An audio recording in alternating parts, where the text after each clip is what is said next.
shackles and the bars and the irons and all the instruments of torture. And I sat there for about an hour and I cried.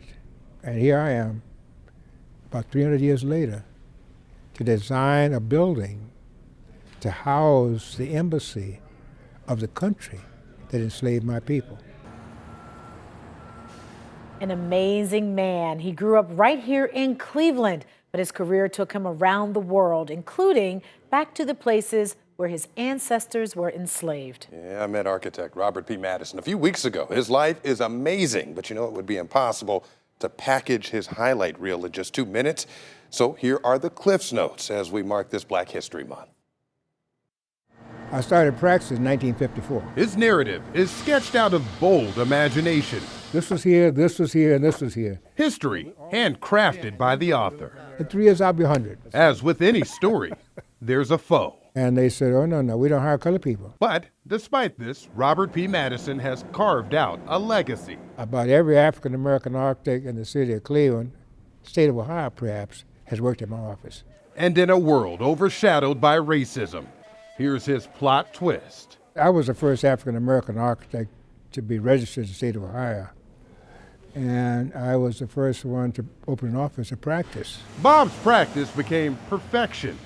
He's designed about 300 structures locally. Cleveland Brown Stadium here, I was the associate architect on that one. And I was associate architect on the Rock and Roll Hall of Fame and the Q. And around the world. Then I did the American Embassy in Dakar, Senegal. But this one, this was a difficult building. The Frank J. Lausch State Office Building in downtown Cleveland. This building has 8 different sides.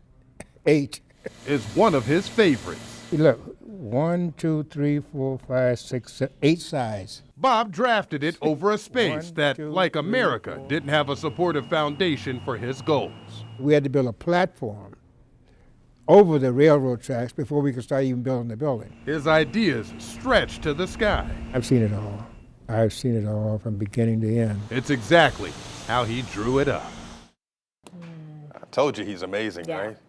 Yeah, we're talking about someone who is a Buffalo soldier, earned a Purple Heart, and he knew Dr. King. Wow. Yeah, and get this, one of the bigger accomplishments, designing housing for folks who never had much. They said thank you to him because they never had anything new. And let me ask you, being in the presence of someone like that, so talented, I would like to say so gifted, how does it make you feel just to sit there and listen to someone as amazing as he is? You know I grabbed some pictures. I know you did. It was amazing. He could go on forever because he's had so many experiences, and you just want to soak all of it up. He's got a book too. So.